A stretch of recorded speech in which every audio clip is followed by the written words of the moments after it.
This video is going to go over how I blend a simple gradient. It's going to go over a few more things in this video, so we're going to put chapters in so that you guys can skip around in the video the things you want. We're going to first start, I'm going to show how most people teach to blend a gradient. And then I'm going to explain and go over how I show to teach a gradient. And then we're going to get into creating a simple form structure, and then we're going to get into how form is actually created, which should pay off huge dividends to your artwork if you get these simple concepts right. Got a lot to get into, so let's get busy. We are often taught that we need to do a 50-50 overlap, which the way a 50-50 overlap looks is you're laying your line. If you're doing a flat tone, you just come in, and each pass has to cover part of the last pass. And then we're taught to blend from this edge. You can start angling your airbrush towards the direction which you want to go, blending with your 50-50 overlap, and pulling further away as you move out. Moving the paper over, you can see you get a nice graduated tone with a very, very crisp edge. And then also, you could alternatively come in and work close by keeping our airbrush closer. Start to build up our tones this way. Again, keeping the airbrush angled in the direction in which your lighter tone's going to be. You can prevent the overspray from drifting too far into something unintentionally. Okay, those things are technically correct, as there's nothing wrong with blending your gradient that way. However, I prefer to work my gradient light into dark, and we are almost always taught to work light to dark when you're airbrushing. One, because if you're working with opaque paints, then you really don't want to be blending lighter colors over the top of darks unless you have to. There's always exception to that rule. Secondly, if you're working with transparents, if you blend that gradient to your max saturation that you're going to want to get to and blend out, and then you've got to create another gradient from this way into it, as you cross over the lighter gradients, you can create banding, because each time you pass over the line, it will continue to get darker. When we work, we're told often that we should be working from light to dark, which is the way I prefer to show somebody a gradient for various reasons that I'll go into. I like to work my gradients. I will bring my lights into my darks and build my tone up gradually. You can always come back if you don't think your tones are dark enough and work your way in and continue to build up that tone. As long as you continue your overpass, you can continue to slowly build up that tone to the maximum darkness that you want. Very, very rarely will you actually blend a flat edge like that. It's not going to happen that often inside your pictures. And so we're going to create a form. We're going to create a sphere. We're going to start with a basic sphere, and then, as I told you, I'm going to get into the principles of creating form. Let's paint two spheres. One with the basic premise that light is coming from this direction. So normally, okay, you put a little, you'd have a little bit of color. We gotta have a little bit of color to differentiate that from the back of our paper. And normally, common wisdom says, well, it's dark and it builds form around and it gets darker until it falls completely away.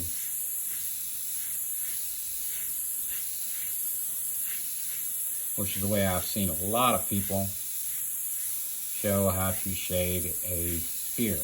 And we're gonna cover that up and put a shadow.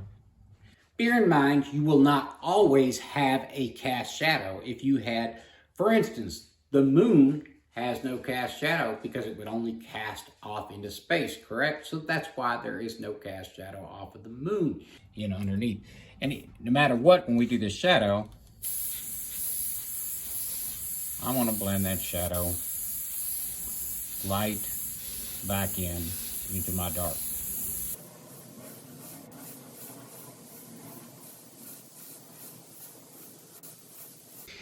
And that's giving us some form. That doesn't look too bad. It's got a little bit of form and dimension, but there is some things that'll make that better. And this will show the difference between your form and your cast shadow. Your cast shadow is the shadow that lands on something that is obscured by your object, and the form shadow is just as light is obscured on the form, it creates form. But we can go further than this and make this even better. This point right here would be termed the Terminator. I'll be back. Not that Terminator.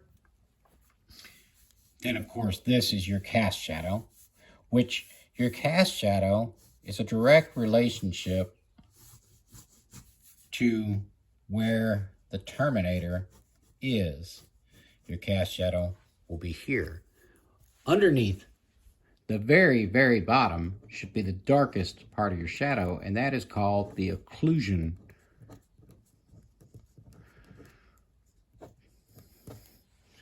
shadow.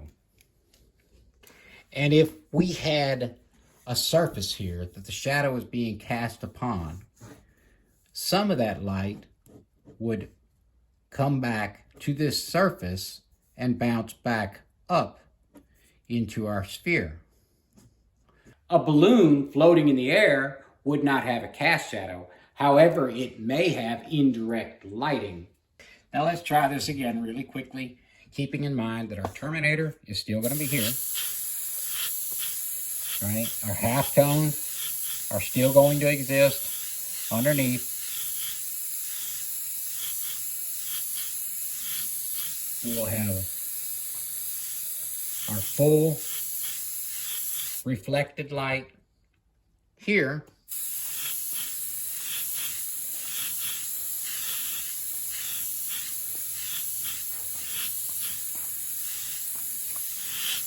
But keep in mind, the reflected light that comes back from below will cause little spots that are a little bit lighter. And it's going to be subtle. And those are going to be shaped roughly in that semicircular form because they will curve with the form of the sphere.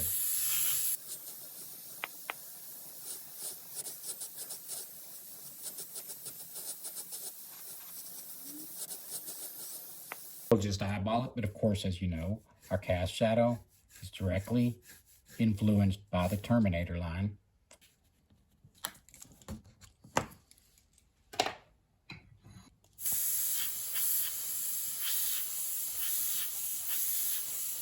And our cast shadow will always get lighter as it moves away from the surface, depending on how direct and bright your light is, on how dark and how crisp the edges are. The further and more diffuse the light is away from an object, the lighter and more blended that shadow will be. And then, of course, you have your occlusion shadow, which we would work coming from directly underneath because there's no reflected light hitting that particular portion. And we pull that off and left with something looks something like that.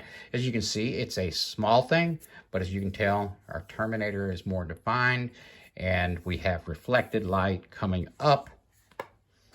So you have reflected light here and reflected light there. And that can take a picture from really good to great by understanding that concept. So the last thing we have to do is our specular highlight. Now, a lot of people assume that the specular highlight is reflected directly back towards the light, but that's not the case. The specular highlight would be reflected back towards your eye. It would not come from this location where light is hitting it directly because it would reflect immediately back to the light. You wouldn't be able to see it. So where you see reflected specular highlights is depending on your view. And if your view would be wherever the light would hit, the angle, and you have to kind of figure out the angle at which it hits, that it would bounce back directly toward your light, which in this particular case would be roughly here. And then you would have a specular highlight. See if I can pull that out. You'd have a specular highlight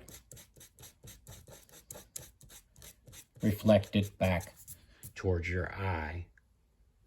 And if you were to put that specular highlight in the wrong place, it would not look normal. If you were to bring it up here, like might be your first idea, it will be off and your eye will pick up that it's in the wrong location. Your specular highlight would be, you have to be able to figure out where it would reflect back directly to your eye. And that is about where it is. And I just, of course, pulled that out, scratched it out. Damaged paper, but we're not really concerned about that in this particular case. So let's write all that down. You got your reflected light, which is an indirect light, so it's light that would bounce off the table back into it, or a secondary light source that would be here. You have your direct light, which is going to be your localized color. You have your Terminator,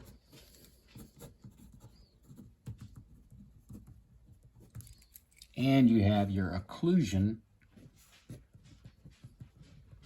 shadow, and your normal cast shadow, which is, that's actually called, there's a technical term for that, that's called the penumbra. We're not going to get that far today. And this is all form shadow. And of course your specular highlight right there, which usually is only visible on somewhat shiny surfaces. The shinier they are, the brighter those specular highlights are. The difference being is specular highlights usually reflect the color of whatever lighting is hitting it, whereas your direct light is going to be the color of the object you're sitting. So usually when the sun creates a specular highlight, it is that bright white light that reflects back to your eyes. All right, guys, I think it's important for you to understand that a face can be made up of both form and cast shadow. For instance, if I have a lot of overhead light, I have deep recessed eyes, which is why I look like a raccoon sometimes in my videos. But anyway, this is going to be a wrap for today. On the next video, I will get into how to blend colors together, and we'll make that video a lot smaller than this one. But I appreciate y'all coming by. Remember to hit the subscribe and the like button, all that good stuff. Y'all have a great day. We'll catch you on the next one.